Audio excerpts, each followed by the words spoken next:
오늘 17장 1절로 8절까지 말씀입니다. 같이 읽습니다. 시작. 또 일곱 대접을 가진 일곱 천사 중 하나가 와서 내게 말하여 이르되 이리로 오라. 많은 무리에 앉은 큰 음녀가 받을 심판을 내게 보이리라. 땅의 임금들도 그와 더불어 음행하였고 땅에 사는 자들도 그 음행의 포도주에 취하였다 하고 곧 성령으로 나를 데리고 광야로 가니라. 내가 보니 여자가 붉은 빛 짐승을 탔는데 그 짐승의 몸에 하나님을 모독하는 이름들이 가득하고 일곱 머리와 열 뿔이 있으며 그 여자는 자줏빛과 붉은 빛 옷을 입고 금과 보석과 진주로 꾸미고 손에 금잔을 가졌는데 가증한 물건과 그의 음행에 더러운 것들이 가득하더라. 그의 이마에 이름이 기록되었으니 비밀이라. 큰 바벨론이라. 땅의 음녀들과 가증한 것들의 엄이라 하였더라. 또 내가 보매 이 여자가 성도들의 피와 예수의 증인들의 피에 취한지라. 내가 그 여자를 보고 놀랍게 여기고 크게 놀랍게 여기니 천사가 이르되 왜 놀랍게 여기느냐. 내가 여자와 그가 탄 일곱 머리와 열 뿔 가진 짐승의 비밀을 내게 이르리라. 내가 본 짐승은 전에 있었다가 지금은 없으나 장차 무저갱으로부터 올라와 멸망으로 들어갈 자니 땅에 사는 자들로서 창세 이후로 그 이름이 생명책에 기록되지 못한 자들이 이전에 있었다가 지금은 없으나 장차 나올 짐승을 보고 놀랍게 여기리라. 아멘. 계시록 17장부터 20장까지는 큰 성 바벨론이 어떻게 멸망해 가는지를 구체적으로 보게 됩니다. 우리는 이 계시록이 이 세상이 어떻게 심판받는지를 환상으로 본 사도 요한의 기록을 따라가는 것입니다. 사도 요한은 성령에 감동되어서 이 환상을 차례로 보게 되죠. 그리고 그는 성령에 감동되어서 첫 번째 환상을 볼 때가 주의 큰 날, 주의 날에 이 환상을 보기 시작합니다. 견딜 수 없는 상황, 핍박과 박해 가운데 그는 그야말로 교회는 어떻게 될 것인가? 주님께서 이 땅에 오셔서 십자가의 피로 세우신 이 교회가 도대체 어디까지 박해를 받고 어떻게 존립이 가능할 것인가에 대한 그런 끔찍한 상황 속에서 이 계시록 환상들을 보게 된 것입니다. 얼마나 고통스러운 시간이었길래 이런 환상들을 하나님께서 보여주셨겠습니까? 얼마나 견디기 어려웠을 때 하나님께서 이 환상을 통해서 힘을 주셨겠습니까? 그래요. 끝을 알면 견딜만 합니다. 끝을 알면 쉽습니다. 우리가 끝을 몰라서 어렵고 힘들고 견디기가 정말 무엇보다도 어려운 것이죠. 저는 여러분들의 끝을 알고 살아가는 인생임을 축복으로 여기게 되기를 바랍니다. 여러분, 끝을 우리가 알기 때문에 이 과정은 전혀 새로워지는 것이고 또 새롭게 해석되는 것이고 새롭게 우리가 받아들일 수 있는 것이죠. 운동선수들이 이미지 트레이닝 하는 것 중에서 하나가 메달을 목에 걸고 있는 모습을 보면서 훈련한다고 하지 않습니까? 트로피를 손에 든 모습을 보면서 연습을 한다고 하지 않습니까?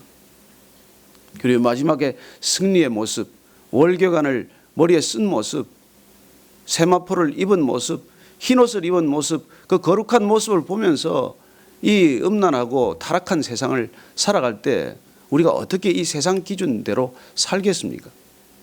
우리는 이 계시록이 예수 그리스도께서 이 땅을 통치하시고 마침내 완성하신다는 것, 이 땅에 비록 교회들이 불완전하고 우리가 아시아 7교회를 보았지만 하나도 그렇게 완전한 교회는 없지만 그러나 이 교회들이 결국은 이 큰 성 바벨론이라고 하는 세상을 이겨내고 하나님의 성전에 찬양하는 모습으로 우뚝 서 있는 것, 그걸 보는 것으로 이 계시록은 그야말로 충분히 족한 것이죠. 오늘 이 큰 성 바벨론이 멸망해가는 이 얘기들을 다시 듣게 됩니다. 오늘 1절 말씀 한번 다시 읽겠습니다. 시작. 또 일곱 대접을 가진 일곱 천사 중 하나가 와서 내게 말하여 이르되 이리로 오라. 많은 무리에 앉은 큰 음녀가 받을 심판을 내게 보이리라. 오늘 음녀가 등장합니다. 이 음녀는 큰 성 바벨론의 또 다른 이름이죠. 교회를 끝없이 핍박하고 크리스천들을 끝없이 박해하는 그 세력을 통칭하는 것입니다. 이 세력은 예나 지금이나 교회를 핍박하고 끊임없이 세상적인 수단과 방법들을 통해서 교회를 공격하는 세력들이죠. 음녀, 물론 이건 창녀를 말합니다. 그리고 이 창녀의 존재에 대해서는 우리가 계속 보면 알겠지만은 이 창녀는 또한 큰 성 바벨론이기도 하고 또 정말 사탄의 세력이기도 하죠. 이 음녀가 세상의 모든 것들을 이렇게 걸터 앉아 있는 모습을 보는 것입니다. 많은 물 위에 지금 앉아 있다고 되어 있죠. 이 많은 물은 우리가 15절 말씀을 보면 성령께서 설명을 해 주십니다. 그 뒤에 15절 말씀을 한번 더 보면 또 천사가 내게 말하되 내가 본 바 음녀가 앉아 있는 물은 백성과 무리와 열국과 방언들이니라. 그래 음녀가 이걸 걸터 앉아 있는 모습, 타고 앉아서 지배하는 모습, 영향력을 끝없이 끼치는 모습을 봅니다. 음녀가 이걸 다스린다는 것이죠. 우리가 문자 그대로 해석해도 사실은 크게 빗나가지 않는 해석일 거예요. 얼마나 음란이 세상을 지배합니까? 돈의 끝이 음란으로 이르게 되고 권력이 음란에 닿아 있고 하는 모습을 봅니다. 우리는 그런 많은 스캔들을 보지 않습니까? 그리고 그게 마치 위에 걸터 앉아 있는 그런 모습을 보여주십니다. 그리고 땅의 임금들도 그와 더불어 음행하였고 땅에 사는 자들도 그 음행의 포도주에 취하였다. 이렇게 알려주는 말씀을 듣습니다. 그 땅의 임금이라고 하는 세력들, 권력들, 우리가 볼 때는 난공불락의 권력과 같은 그런 제국들의 권력들도 음녀와 더불어서 음행한다고 말해져 있고 땅에 사는 자들도 그 음행의 포도주에 모두 취했다고 알려주십니다. 그리고 오늘 성령께서 우리 사도 요한을 데리고 다시 광야로 가는 모습을 보죠. 성령이 나를 데리고, 이 표현은 우리가 지난번에 한번 보았습니다. 성령에 감동되어 성령 안에서 성령에 이끌려, 동일한 표현이죠. 우리가 이 계시록 1장 10절에 보면 성령에 감동되어서라고 이렇게 표현을 해놨습니다. 그렇게 번역을 해놓은 것이죠. 주의 날에 내가 성령에 감동되어 내 뒤에서 나는 나팔 소리 같은 큰 음성을 들은 것이 이 계시록의 시작입니다. 또 4장에 보면은 4장에도 그렇게 되어 있죠. 4장 2절에 보면 내가 곧 성령에 감동되었더니 보라 하늘에 보좌를 베풀었고, 그가 하늘 보좌를 본 것도 성령에 감동되어서 성령 안에 있을 때 그렇게 그 모습을 본 것입니다. 오늘 지금 17장 3절 말씀도 곧 성령으로 나를 데리고 이렇게 표현이 되어 있지만 동일한 원어는 똑같아요. 엔 푸뉴마티, 성령 안에서, 성령 안에 있을 때 이렇게 된 것이죠. 그래요. 여기 성령이 나를 데리고 광야로 갔습니다. 이 광야는 지난번에는 보니까 교회, 그리스도를 믿는 백성들이 그 광야에서 피해 있는 모습을 봤는데, 오늘은 보니까 그 광야에 이 여자가, 음녀가 붉은빛 짐승을 타고 있는 모습을 보게 됩니다. 이렇게 성령께서 이곳으로 간 것이죠. 여러분, 성령께서 우리가 원치 않는 곳으로 데려가기도 합니다. 성령께서 우리가 발걸음을 우리가 전혀 뜻밖의 장소로 우리를 데려가는 것을 봅니다. 마태복음 4장에 보면 예수님께서 성령에 이끌려 광야로 시험을 받으러 가는 모습을 봅니다. 그리고 성령에 이끌려서 광야로 갔는데 그 광야에서 정작 사탄은 예수님을 이끌고 두 군데 뚱뚱한 곳으로 데려가는 것을 또 보죠. 예수님께서 거룩한 성 꼭대기에 예수님을 데려가서 뛰어내리라고 말합니다. 그리고 또 한 번은 그를 데리고 지극히 높은 곳으로 가서 만국 영화를 보여주는 것을 보게 됩니다. 그래서 여러분, 성령님도 우리를 이끌고 가시지만은 악한 영적 존재도 우리를 어딘가로 끌고 갈 수 있다는 것입니다. 저는 여러분들이 성령님에 이끌려서 다니게 되시길 바랍니다. 그 발걸음이 늘 성령에 이끌려서 성령님께서 원하시는 곳을 갈 수 있는 발걸음 되기를 바랍니다. 악한 영이 이끌려서 그 악한 영이 원하는 곳에 우리가 끌려다니는 존재가 아니라 성령께서 여러분들을 이끌어갈 때 그곳에 함께 갈 수 있게 되길 바랍니다. 가자 그러면 아멘하고 가시게 되길 바랍니다. 거기는 거절하고 악한 영이 이끌면 이게 웬 떡이냐 그러고 가지 마시고 우리의 발걸음이 늘 성령님께 예민해서 그분께서 인도하시는 발걸음, 그분의 음성을 따르는 삶이 되기를 바랍니다.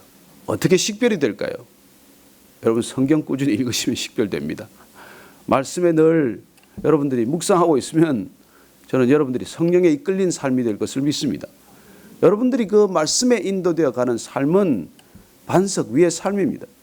그러나 말씀이 없다면 우리는 늘 모래 위에 지은 집과 같아서 늘 내 생각에 이끌려 다니는 것이죠. 여러분 내 생각에 이끌리기 시작하기 때문에 사단이 생각 속에 가라지를 뿌립니다. 내 생각을 의지하고 내 생각을 신뢰하다가 결국은 내 덫에 빠지는 인생 아닙니까? 그리고 12제자 가운데 예수님 12제자 가운데 사실 제일 똑똑한 제자가 가룟 유다예요. 그나마 좀 죄송한 편이면 쓸만한 제자 하나 있으면 가룟 유다인데 그 가룟 유다가 결국 배신하는 이유가 뭡니까? 생각이 많았기 때문이에요. 말씀을 늘 기억하기보다는 말씀을 늘 자기 나름대로 재단했겠죠.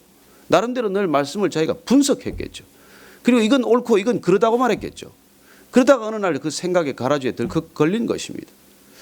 저는 여러분들이 말씀을 말씀대로 받게 되길 바랍니다. 성경에 기록된 말씀을 인간이 인위적으로 해석해서 그 끝이 결국 이단으로 흘러가지 않습니까? 결국 우리가 성경의 기준을 확실히 갖고 있으면 여러분 이단에 끌려가도 이단이 여러분들 못 견딥니다. 어떤 분이 한번 성경 3번 읽은 분인데 그분 신천지에서 데리고 갔어요. 가서 성경을 가르치다가 쫓아냈습니다. 왜 성경에는 그렇게 안 돼 있던데요? 성경에 이렇게 돼 있던데요? 자꾸 물으니까 귀찮아서 그냥 내보냈다고 그럽니다. 여러분 성경 3번 읽었더니 이단이 가르치는 것 확연히 구분된다고 말합니다. 저는 여러분들이 2독 잘 마치시고 내년에 또 3독하게 되길 바랍니다. 그래서 이단에 끌려가더라도 무슨 말을 하건 성경과 다르다는 것을 분간할 수 있게 되길 바랍니다. 그럴 때 우리는 성령에 이끌린 바 될 것이고 아니면 우리는 악한 영에 이끌리게 되는 것이죠. 오늘 성령이 데리고 광야로 가서 본 여자, 이 여자 음녀는 붉은 빛 짐승을 탔는데 그 짐승의 몸에 하나님을 모독하는 이름들이 가득하고 7머리와 10뿔이 있는 짐승으로 되어 있습니다. 이 13장에 나왔던 짐승이죠. 13장 1절을 보면 우리가 이 존재를 다시 한번 보면은 바다에서 나온 짐승이 어떤 짐승입니까? 내가 보니 바다에서 한 짐승이 나오는데 뿔이 10이요 머리가 7이라 그 뿔에는 10 왕관이 있고 그 머리들에는 신성 모독하는 이름들이 있더라. 하나님을 끊임없이 모독하는 이름들이 가득한 그런 형상이었다는 것입니다. 그 여자가 입고 있는 옷을 한번 볼까요? 자줏빛과 붉은빛 옷을 입고 금과 보석과 진주로 꾸미고 손에 금잔을 가졌는데 가증한 물건과 그의 음행에 더러운 것들이 가득하더라. 예, 자줏빛, 붉은빛은 다 비싼 옷입니다. 화려한 옷이죠. 사치스러운 옷입니다. 그리고 이 음녀는 모든 이 부와 호사스러움을 가지고 있는 그런 여인입니다. 그리고 온갖 보석으로 꾸몄죠. 그리고 손에도 금잔을 가졌습니다. 그런데 문제는 그 안에 있는 것들이 그리고 그 온 몸에 기록된 것들이 더 가증한 것들이고 더러운 것들이라고 말합니다. 여러분 호화스러워도 더러운 것이 있고 가난해도 깨끗한 것 있지 않습니까? 그리고 이 큰 성 바벨론으로 지칭되는 이 음녀는 결국은 우리가 21장 이후에 거룩한 성 예루살렘과 대비되는 그런 모습이죠. 그래서 성경은 그렇게 창녀와 신부를 대비하는 것입니다. 그리고 큰 성 바벨론과 거룩한 성 예루살렘을 대비하는 것입니다. 그렇습니다. 부패한 세상과 거룩한 교회를 대비하는 것이죠. 그런 상징적인 존재로 이 세상과 교회를 대비하는 상징적인 존재로 큰 성 바벨론과 거룩한 성 예루살렘을 우리는 늘 끊임없이 대비되는 모습으로 발견합니다. 바벨론은 이미 이때 사도 요한 때 이미 멸망한 나라예요. 바벨론은 아수르에 멸망하지 않았습니까? 그리고 페르시아에 참 멸망하지 않았습니까? 그럼에도 불구하고 바벨론이란 어떤 것이었습니까? 예루살렘 성전을 파괴하고 그 모든 것들을 빼앗아갔던 제국을 지칭하는 것이고, 당시 사도 요한이 보았을 때는 바벨론이라고 불렀지만은 하나의 암호처럼 로마 제국을 불렀던 것이죠. 그런 로마 제국 치하에서 살고 있습니다. 로마 정부 황제 숭배 사상에 핍박을 받고 있는 것입니다. 그리고 바벨론으로 지칭되는 이 모든 것들은 당시는 또 로마 제국이었겠지만, 로마 제국을 정면으로 지칭하지 않고 바벨론이라고 표현했지만, 이 바벨론은, 이 로마 제국은 끊임없이 계속되는 제국들은, 그런 엄청난 큰 권력들이나 부는 교회를 핍박한다는 것이죠. 교회와 늘 대칭되는 그런 대척점에 있는 존재들이고, 교회를 끊임없이 뒤흔드는 악한 세력의 영적 진원지가 되는 것입니다. 저는 교회가 거룩을 지킨다는 것이 그야말로 초대교회로부터 지금까지 늘 목숨을 걸어야 하는 일임을 우리는 발견하게 된다고 믿습니다. 그냥 지켜지지 않아요. 여러분, 우리가 목숨을 걸지 않아서 안 지켜지는 것 중에 하나가 가정이에요. 가정이 정말 소중하다면 여러분, 목숨을 걸고 지켜야 할 일입니다. 그냥 지켜지지 않아요.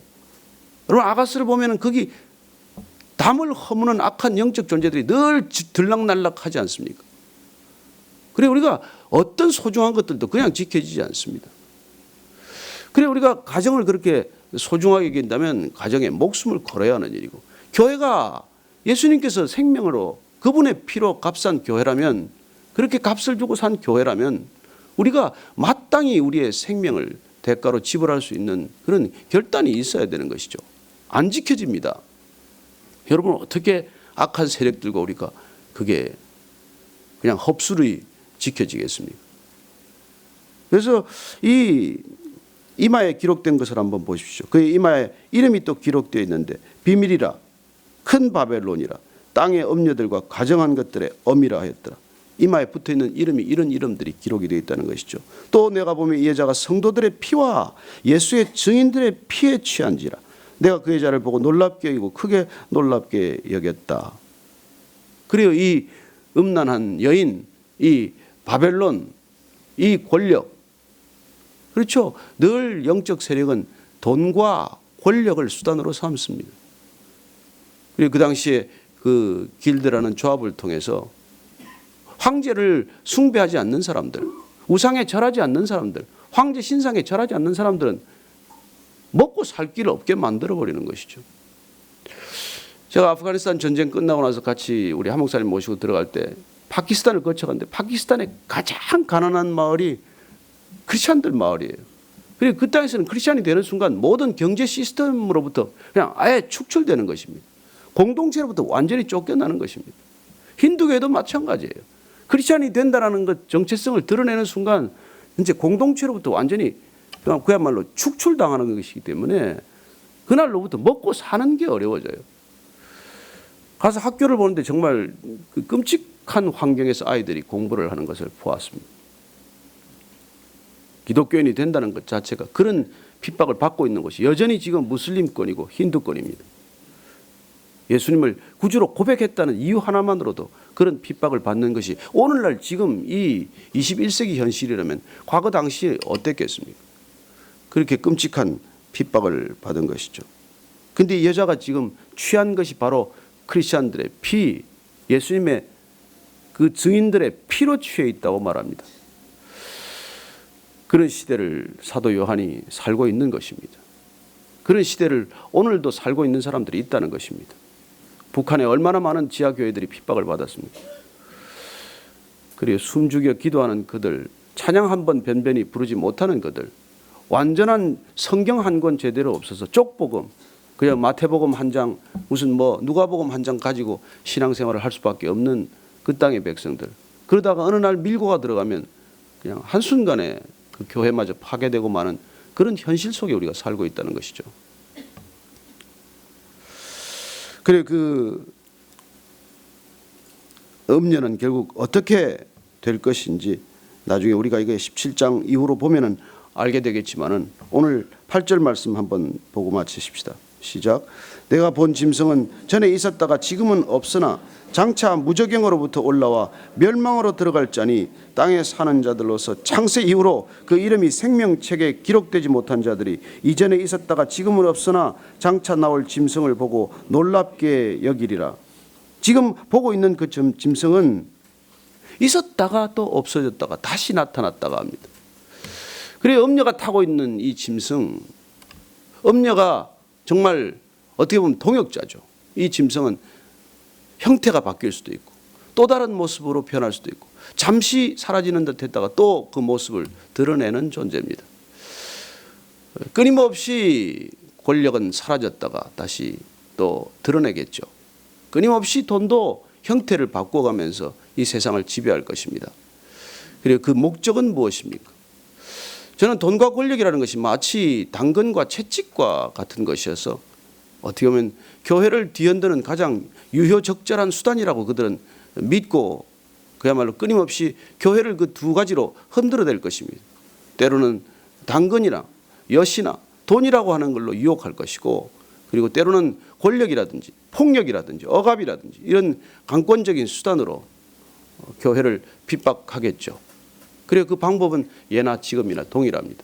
우리는 두 가지에 대해서 항상 경계해야 되고 그 두 가지에 대해서 결연한 각오가 있어야 합니다.